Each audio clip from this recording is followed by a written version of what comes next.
hello guys, welcome back to Cosmic Hai. Conversations.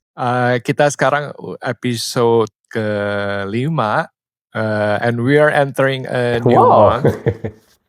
Gila, nggak berasa banget ini sudah bulan Desember, the end of December, the oh my year. god. Iya, gila. You know what? Gue bener-bener ngerasa baru kayak kemarin gue. Do you know that pas tahun baru 2025 tuh ada yang viral di TikTok soal makan anggur di bawah meja? I thought that was Spanish tradition, no? Yeah, that's the Yang makan Spanish 12 anggur tradition. itu bukan sih? Yeah. Bener, bener. And then kayak baru viral di TikTok last year, I guess. So everyone was doing that in Indonesia, including me. Jadi gue kayak, Okay. hah, kayaknya baru kemarin anjir gue makan anggur di bawah meja. Terus sekarang kayak udah mau tahun baru lagi, like what the hell gitu. Anyway, how are you friends?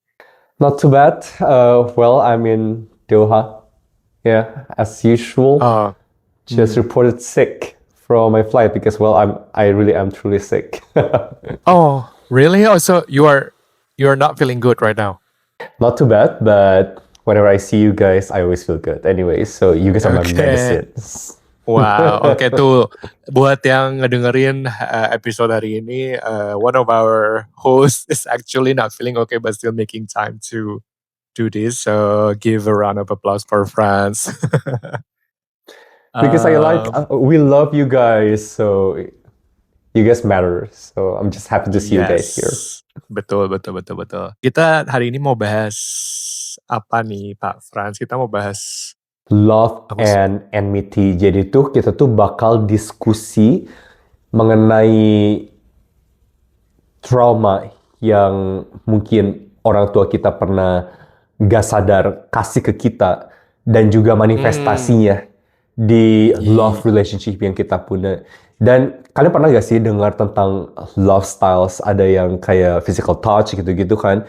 Nah cuman itu kan yang positif ya. Maksudnya bukan positif juga sih. Maksudnya yang benar-benar unique to individuals gitu loh. Dan itu love languages gak sih? Sorry. Whoopsie. Hah? Yeah, sorry. Love languages. Dan yang kita bakal omongin juga hari ini adalah love style. So there are 4 love styles. That is avoider lifestyles, lalu pleaser love styles, vacillator love styles, and also controller and victim love styles. Gitu. Wow. Dan empat love styles ini tuh ada hubungannya dengan trauma yang mungkin orang tua kita pernah secara gak sadar atau sadar, I hope not, inflict on us gitu loh. I see. Ini gue jujur ya baru pertama kali mendengar soal love style ini. Kategorinya tuh ada 5. So we're gonna break it down with you. And kalau lo sendiri, Franz, from this relationship style ya bilangnya, di antara 5 ini, which one are you? Apakah ini bisa combine or mix personality gitu nggak sih? Misalnya kayak avoider and pleaser gitu in one person, or bener-bener satu orang satu? Definitely bisa mix ya. Soalnya kan banyak faktor nih, Hen. Trauma tuh itu banyak muka dan banyak sisi kan. Dan itu tuh susah kalau misalnya kita kategorikan hanya satu doang. That's just impossible gitu loh. Karena orang tuh kan kompleks. Dan setiap family dynamic tuh kompleks juga. Jadi tuh pasti ada ke-combine-nya gitu. Bener. Oke, make sense. So, buat yang juga baru pertama kali mendengarkan soal this information, gue mau ulangin ada 5 unhealthy love styles namanya, yang merupakan akibat dari luka di masa kecil yang terjadi ke kita. Yang pertama itu adalah the avoider. Itu tipe orang yang menghindari emosi, ya kan, yang menghindari kebutuhan atau keintiman karena dulu tuh kurang mendapatkan ibaratnya emotional connection from their parents, ya. Terus yang kedua ada the pleaser, orang yang ya selalu berusaha membuktikan diri supaya mendapatkan penerimaan, acceptance from people in their home.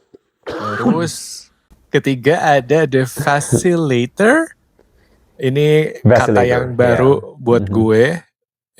Ini orang yang punya harapan tinggi kepada hubungan, tapi mudah kecewa karena sensitif terhadap kehadiran atau perhatian yang tidak konsisten. Wow, gila. Gue langsung Wow, self-reflect nih. kompleks gak? Iya banget. Terus yang keempat, ada the controller. Ini orang yang tumbuh dari lingkungan yang kacau banget. Lalu sebagai orang dewasa dia akan mencoba mengontrol hubungan supaya dia tidak terluka lagi. And last one is the victim. Ini orang yang dibesarkan dalam lingkungan menyakitkan. Jadi dia punya tendensi pasrah, rendah diri, kemudian sulit mempertahankan dignity di dalam hubungan dia gitu. Menurut lo yang mana? Which styles that you think you are aware of? Wow. Let's be open and let's be Baby. vulnerable to our audiences. Drum roll. Okay. Kayaknya gua combination of avoider and also pleaser sih. Gitu sih. Karena Okay. dulu tuh growing up ya, I have a brother and admittedly growing up, I think he kind of looked better than I. He was more popular and also people really like him. Oh, He okay. got good grades at school, and yeah, I was always the like the shadow, less brilliant elder brother, gitu loh. Really? So there, yeah, honestly. Terus gue juga ngerasa bahwa orang tua gue tuh kayak, I think kayak they kind of like him better, gitu loh.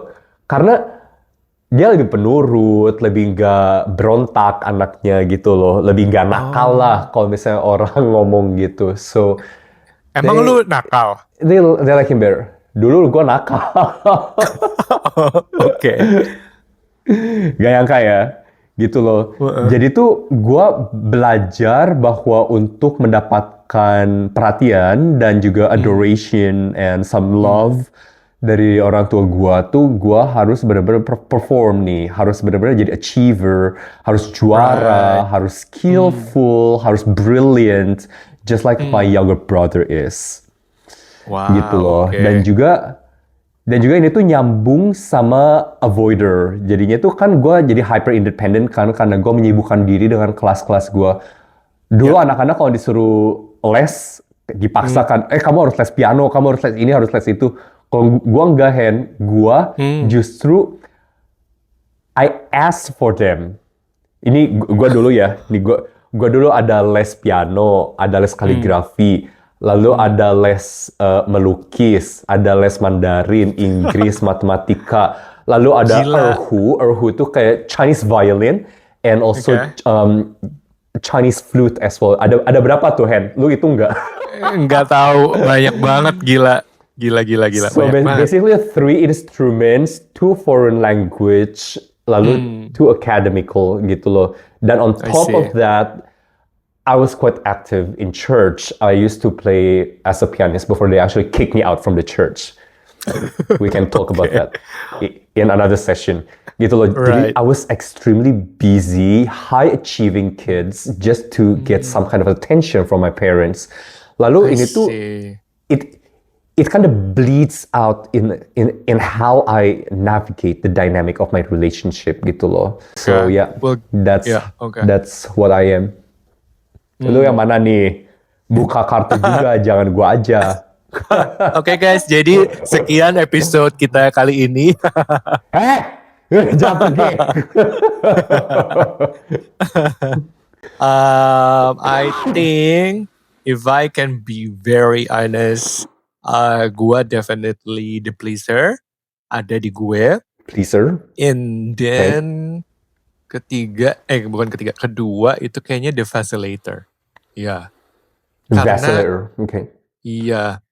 Karena menurut gue dua itu very connected to me. Jadi gue ada tendensi ketika dibaikin sedikit sama orang, ketika menemukan orang yang just like baik gitu ya in general, I would like get my hopes very high in kayak I found comfort, safety in this person.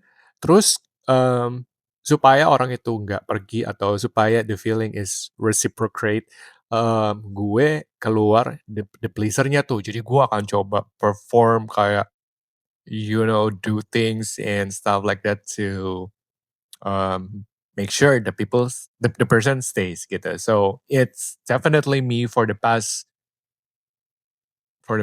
I don't know for how long gitu. I think I just got better this year. Kita korek Apa? lagi guys si Henry ini.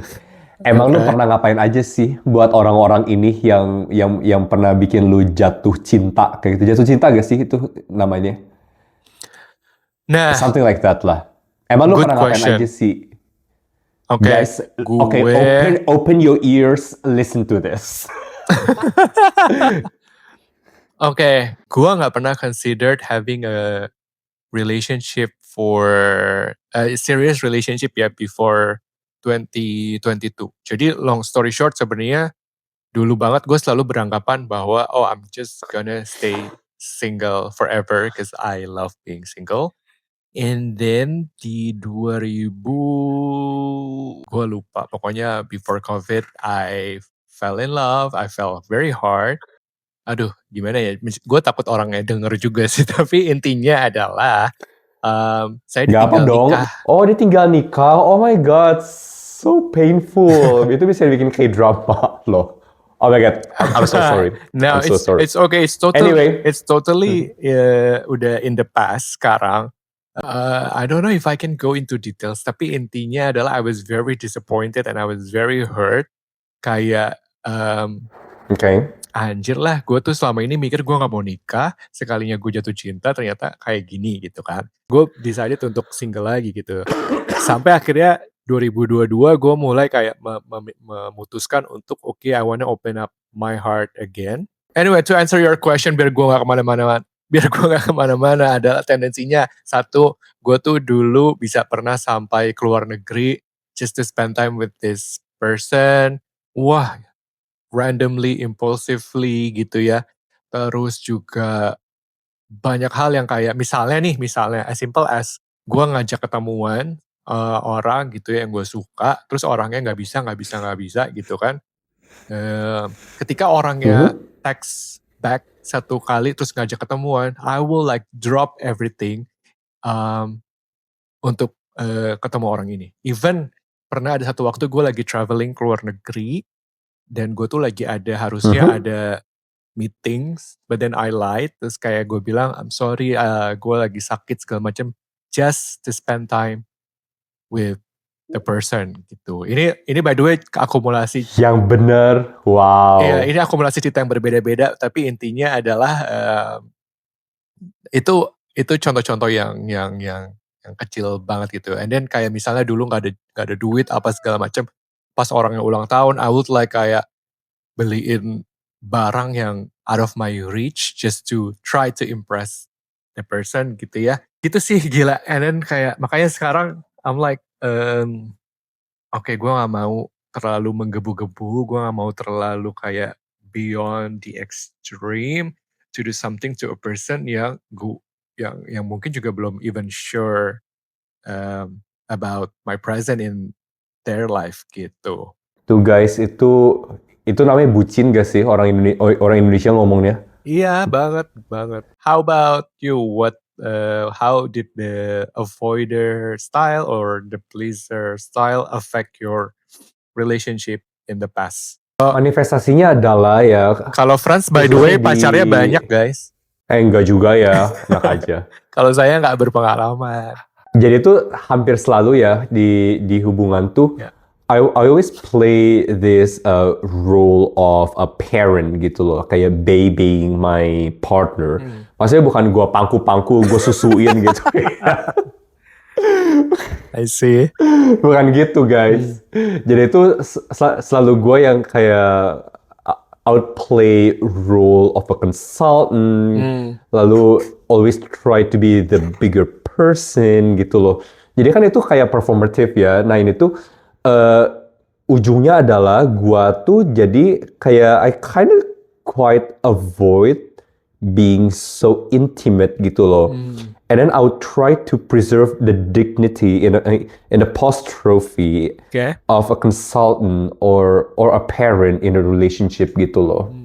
So I wouldn't want to get so vulnerable with my partners. I see. Gitu loh, karena buat gue tuh kalau misalnya gue open up and then like playing babies with my partner gitu loh, which is actually really quite normal gak sih di relationship kayak playing babies gitu. I just didn't do it.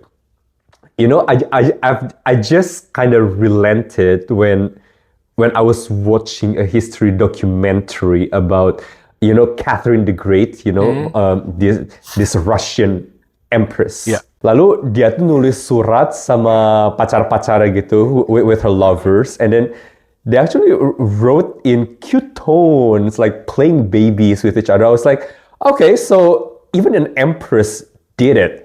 So maybe I should too, gitu loh. Karena gua orang biasa kan. I mean, if she did it, maybe I can too.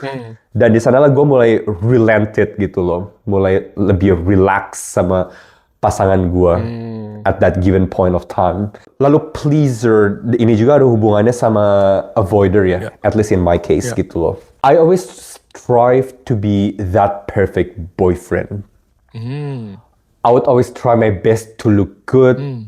I would always try to portray that I am very well-mannered, very poised, very prim and proper, speak properly, lalu be excellent in everything I do. Misalnya gue masak buat pasangan gue nih, I would make sure that cooking is good. Lalu motivasinya adalah karena gue pengen jadi pleaser, I would like to portray myself as a perfect boyfriend. I see. And do you think you are now aware of that tendencies, but do you think you still act on it subconsciously gitu? Gak tahu ya Hen ya, soalnya kan gue single ya. I'm not sure. Iya bener juga sih. Harusnya gue tanya your access ya. Ya anyway ya, soal these styles gitu kan. Ini kan sebenarnya tadi awalnya kita berhubungan sama our parents gitu. Is there what happened in your past if we can be honest and open about it di sini gitu ya, yang kind of like give you these traits gitu. Kan yang seperti yang tadi gue udah omongin ya, pas lagi waktu kami masih kecil nih, well, I was always compared to my brother. Lalu mereka tuh selalu ngomong, kenapa sih kamu tuh nggak lebih kayak adik kamu, kayak gitu loh. Lihat tuh adik kamu tuh well behaved, something like that, Tahu lah ya orang-orang tua zaman dulu kayak gitu, mereka suka ngomong kayak gitu kan. Well, not blaming them because di eranya mereka kan awareness mengenai masalah ini masih kurang ya, gitu loh. And you know what? I actually tried to tell them gitu loh, karena gue tuh baca dulu tuh di perpustakaan gue tuh ada satu section kayak gitu, a part of it that has psychology books about parenting. Interestingly, they actually had that books about parenting, traumas. Jadi sebenarnya topik ini tuh buat gue lumayan familiar karena gue udah baca dari kelas 5 SD dulu, kelas 6 SMP juga gue baca buku ini gitu loh. Of course with new perspective as I was growing up gitu loh. Dan gue tuh udah ngomong ke orang tua gue, well, you know what you're doing is actually damaging. Lalu mungkin karena gue anak kecil kali ya, mereka gak dengerin gue gitu loh. So as time progressed, apa yang mereka perbuat itu, apa yang terjadi ke gue tuh malah jadi resentment di diri gue. Dan there was a period of time of, I think, around 10 tahun, I just didn't want to talk to them gitu. Karena kan gue udah di luar negeri lumayan lama ya, udah belasan tahun gitu. Baru akhir-akhir ini nih gue benar-benar membuka hati gitu, dan ini tuh ada juga jadinya ya melebar ke kehidupan percintaan gue gitu lah, which is well now non-existent, and of course I have improved so much. Gue lebih relax sekarang gitu sih Hen. At least I think so. Gitu loh. Iya. Emang dulu kamu diapain sih sama orang tua kamu? Oh, What did they do um, to you? what did they did to me? I don't think they did anything to me secara sengaja ya. Iyalah ya, thankfully ya. Iyalah, Iya. Tapi ada loh ya, orang tua orang I mean hopefully so. iya, tapi ya di luar sana adalah orang tua yang kayak intentionally hurting their kids itu juga ada gitu ya. Kita nggak mau Exactly, yeah. kita nggak mau dismiss those facts gitu. Tapi thankfully I didn't experience that. Cuman my parents were very young when they had me. Like mereka tuh childhood best friends gitu yang sekolah bareng, terus tinggal di neighborhood yang sama, and then they had me when they were still in college. Mereka masih umur 21, and they were so not ready Okay. to have a kid gitu kan. I already talked to my dad kayak, my dad said sorry to me 2 years ago or 3 years ago, I forgot, kayak dibilang, I'm sorry that I wasn't present that much when you were young. And I'm sorry that I had done things that hurt you lala segala macam. And then I told him kayak, you know what? Now that I'm an adult, I can see where you're coming from. Like it was not easy at all to have a kid on your own when you are still in your 20 something. Sekarang gua kalau udah umur mau 40 aja tiba-tiba punya anak, I don't think I'm gonna be ready gitu kan. Nah, tapi Yeah. the trauma yang sebenarnya bikin gua tuh dari dulu selalu berpendapat bahwa I rather be single gitu ya, karena they fight a lot di pernikahan mereka Okay. gitu. And I had a very unique background gitu. So I was a product of MBA gitu ya. So they were married when I was finally 8 years old. So I was in the wedding photo. And selama 8 tahun they didn't live together. They co-parent very well, I think. Like gua nggak pernah ngerasa gua cuma punya satu orang tua gitu. Gua merasa orang tua Okay. gue lengkap kok, tapi hidupnya nggak bareng aja gitu. Ketika ngambil rapot, ketika apa segala macam, both of them are present gitu. Jadi gua nggak pernah ngerasa aneh gitu ya. And then when they got married, Okay. tinggal satu atap, they fought a lot to the point yang kayak my mom could cry in front of me and do Wow. say bad things about my dad, and then the other party juga, my dad juga also said bad things about my mom gitu. Dan I went to therapy in 2022 karena gue merasa kayak kok gue tuh takut ya punya relationship gitu. Nah, terus ternyata terkuak lah dari that particular moments di mana my parents harusnya nggak berantem di depan gua gitu, dan harusnya nggak curhat ke gua permasalahan mereka sebagai pasangan gitu kan. Jadi di dalam subconscious gua tuh tertanam bahwa you know what, ternyata nggak nikah tuh lebih enak, nggak ada di relationship tuh lebih enak gitu. Ternyata pas lu ada di relationship lu malah berantem gitu kan. So that's what happened. And gitu. Jadi I grew up with a lot of fights about money, about religions, karena mereka beda agama gitu ya. And I never felt safe in my own house, I think. So I always kayak cari perhatian that I couldn't get in my house tuh dari luar, which is dari teman-teman gitu ya. That's why the pleaser itu become me gitu. Kayak I was busy cari another definition of house and home di luar my own house gitu. If that makes sense. Nah, Okay. itu makanya gue tuh jadi orang yang people pleasing banget. Gue tuh dulu nggak berani bilang enggak. Gue tuh dulu ya di episode kita yang sebelumnya yang trauma, gue tuh nggak berani berpendapat gitu ya. Gue ngomong suaranya pelan gitu karena for me like I had a very beautiful bubble outside of my house and I don't want to ruin that. So I will do anything to preserve that gitu. So until Ya, terus sekarang gue terapi segala macam. Gue sekarang jadi super secure kayak, you know what, if you're gonna pop my bubble, then so be it gitu. Mmm, gitu sih. Jadi si fuelnya tuh rasa takut kehilangan gitu ya? Sebenarnya bukan rasa takut kehilangan ya, tapi lebih kayak, you know, as a kid, ya lu kan perlu dikasih perhatian dan perlu diafirmasi gitu ya. They never do that to me gitu. Mereka selalu kayak ya berantem dan kayak nggak pernah kayak misalnya memuji atau apapun gitu. So, dari kecil I always find affections tuh justru dari teman-teman, dari keluarganya teman-teman, dari parentsnya teman-teman. I always like, oh sama si kalau ke rumahnya si A, si om tante ini baik banget, hubungannya kayaknya romantis gitu-gitu. Nah itu juga yang probably, bikin gue punya tendensi the vacillator tadi gitu. Sehingga gue kalau ngeliat orang yang baik, gue langsung ngerasa, wow this is safe place nih gitu. Ini nih yang gue selama ini cari, yang gue nggak pernah temukan gitu. Padahal tetot gitu. Lalu itu apa sih, jadinya tuh melebarnya ke cara lu berrelasi nih ya sama pasangan, sama anyone potential, anyone that has potential to be your romantic partner tuh lu harus itu ya, harus like constantly kasih perhatian gitu. Terus kalau misalnya orangnya berubah sedikit langsung lu freak out gitu gak sih? Banget, banget.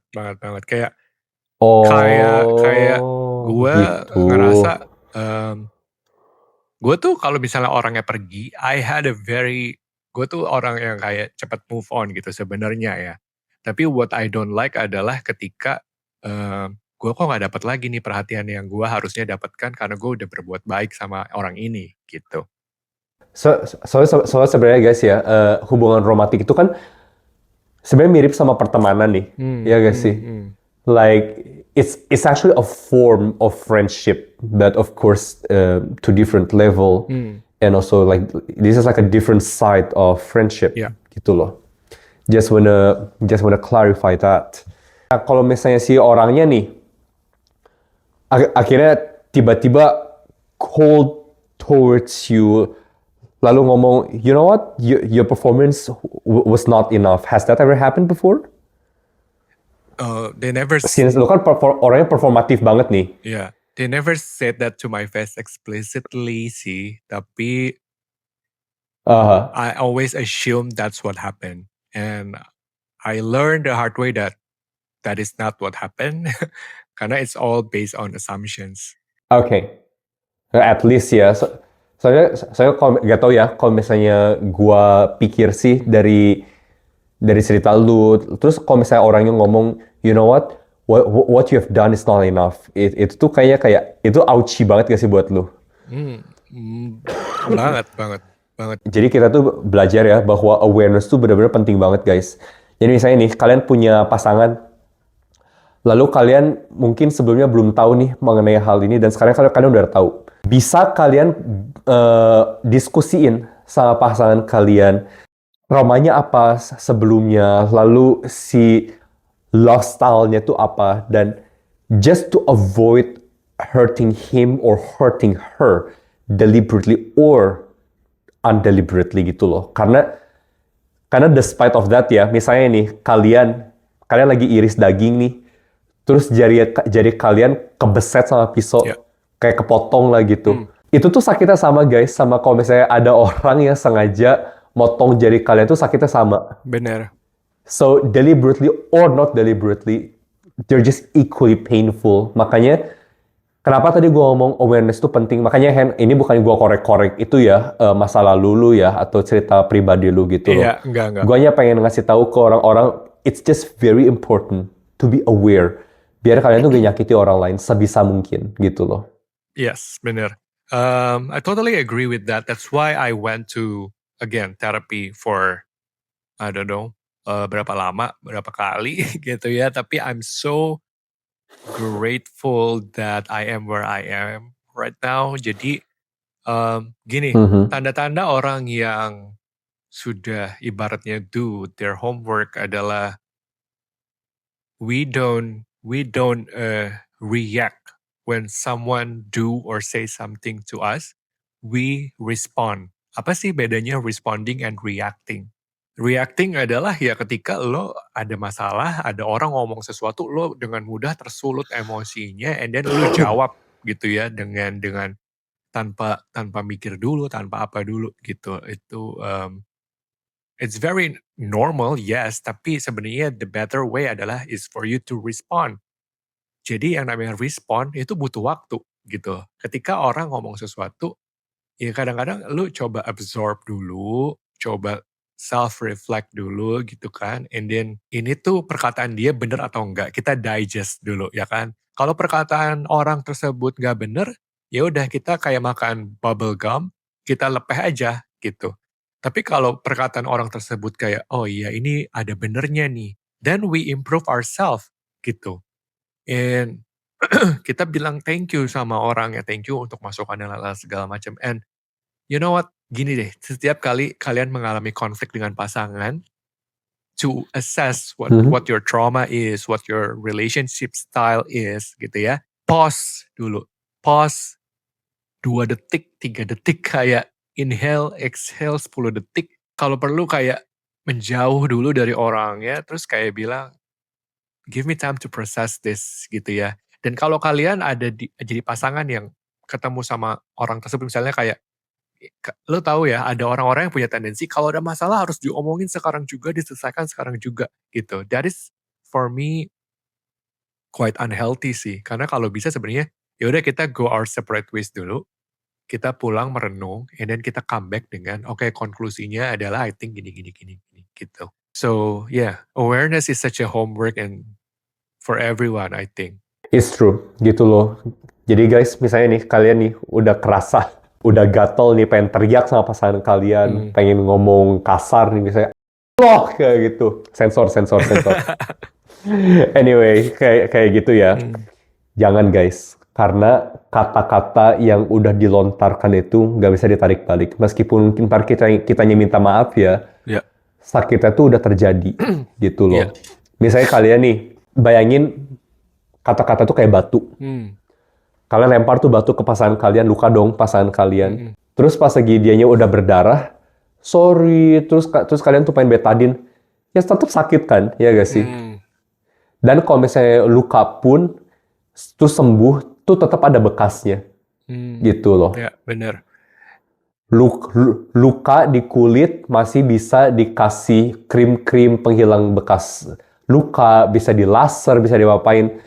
Itu pun mungkin gak 100% hilang, Ya. apalagi luka di hati. Wow. Itu hati guys gak bisa di laser guys. Benar. Itu hati kalau udah luka tuh the scar is gonna be there Hmm. forever. Ya. Mungkin orang bisa maafin kalian ya, tapi tuh orang bakal tetap inget tau gak sih? So guys, you'd better be careful. Hmm. Makanya deh, kayak yang tadi si Henry ngomong, misalnya kalian udah mau ribut nih, just go your separate way. You know what guys, it's okay. Karena begitu kitanya udah agak dingin ya, you know what? Most of the time, no matter how angry you are, you kind of feel stupid about you being angry. Hmm. Kayak, at least di gue pribadi ya, misalnya gue pernah marah banget nih. Hmm. Terus gue tenangin diri dulu sendiri gitu. Gue ke bar gitu, minum wine sendiri. Ya. Terus gue pikirin tentang masalah yang tadi gue alamin gitu. I was like, you know what? I said that was out of proportion. And then I would go home, say sorry, lalu jelasin sisi gue ke pasangan gue. Ya. True. Gitu sih. Dan I think yang paling tricky or quite challenging dari berpasangan mungkin ya, menyamakan pace. Kayak kita tuh manusia kompleks banget spektrum personality-nya. Iya kan? Kayak kadang-kadang kita lagi sober, lagi waras, tapi partner kita tuh lagi mentally drained, mentally unhealthy, emotionally unavailable gitu ya. Ya udah kita harus belajar sabar aja and kasih orang tersebut waktu dan proses gitu. Cuman kalau dua-duanya nggak sadar, can you imagine kayak wow, pace-nya tuh kayak ibarat orang lari tuh pincang gitu, kaki kiri dan kaki kanannya gitu. Kayak yang satu mau cepet, yang satu mau lama. Terus juga ya gitu deh. So the whole point of this I think is kalau kalian merasa those 5 types of unhealthy relationship style ada di kalian coba lihat-lihat lagi masa lalu kalian, terutama masa kecil kalian tuh pernah terjadi apa, atau ada nggak sih yang parents kalian lakukan yang tanpa kalian sadar itu kalian serap dan bawa ke relationship kalian sekarang gitu. Karena at the end of the day, semua orang yang dysfunctional itu pasti has something to do with their childhood and with their family and with how their parents raised them. It has a lot of things to do with what happened in their house when mereka tumbuh gitu. Gitu sih guys, efeknya mengenai 5 love styles ini. Meskipun orang-orang banyak ngomong 4 ya, karena mereka biasanya combine controller and victim love styles gitu. Cuman ada juga beberapa psychologist atau articles yang misahin gitu loh, si controller love style or victim love styles gitu, which I think kind of makes more sense kalau misalnya dipisah karena manifestasinya beda. Anyway, that's just my opinion. Yeah. Semoga bermanfaat guys, dan ingat lagi, gue pengen ingetin lagi, please be more aware of your own lifestyle and also the lifestyle of your partner or your potential partner or anyone who matters for you. Yeah. Karena ini tuh bisa membantu banget kalian untuk berelasi dengan lebih sehat, lebih efisien, True. more human, and more loving. Gitu sih. Wow. Episode kali ini penutupnya dari Franz gitu ya, karena dia lebih punya jam terbang dalam berhubungan gitu. Kalau I don't think I'm a valid person to add a conclusion to this episode. Gak juga sih, Hen. Soalnya kan lu juga pernah bucin ya. Gua pernah bucin gak sih? Coba. Ntar gue pikirin ya. Okay, we're gonna circle back on that thought ya, guys. Ingetin. Gitu. Anyway guys, Yeah. so terlepas dari itu, mohon diingat ya, ini cerita-cerita gue dari Henry dan dari gue juga. Jangan sampai kalian terjebak ke lubang yang sama, dan juga jangan sampai kalian juga tersakiti dengan hal yang sama atau something similar with ours gitu. Yeah. Karena Hen, lu pernah dengar gak sih peribahasa dari orang bijak ini? Orang yang pinter belajar dari kesalahannya. Tapi orang yang bijaksana belajar dari kesalahan orang lain. Gitu. Yes. Nah, gue berharap viewers kita ini bisa belajar dari kesalahan kita, Hen. Yeah. Karena of course our viewers are all very wise, and I hope that you guys can learn from our mistakes. Yes. Not necessarily from your mistakes. Yeah. Because guys, you know what? It's very painful to make mistake, and sometimes it costs a lot. True. Okay, so shall we wrap up this episode? Thank you for listening to this episode, and please once again be highly aware. Kayak kalau belum bisa highly nggak apa-apa, at least practice your awareness on your trauma. And ingat, yang kedua adalah always choose to respond instead of react. Alright, please like and subscribe, and thank you for listening. Yeah. We love you guys. Bye-bye.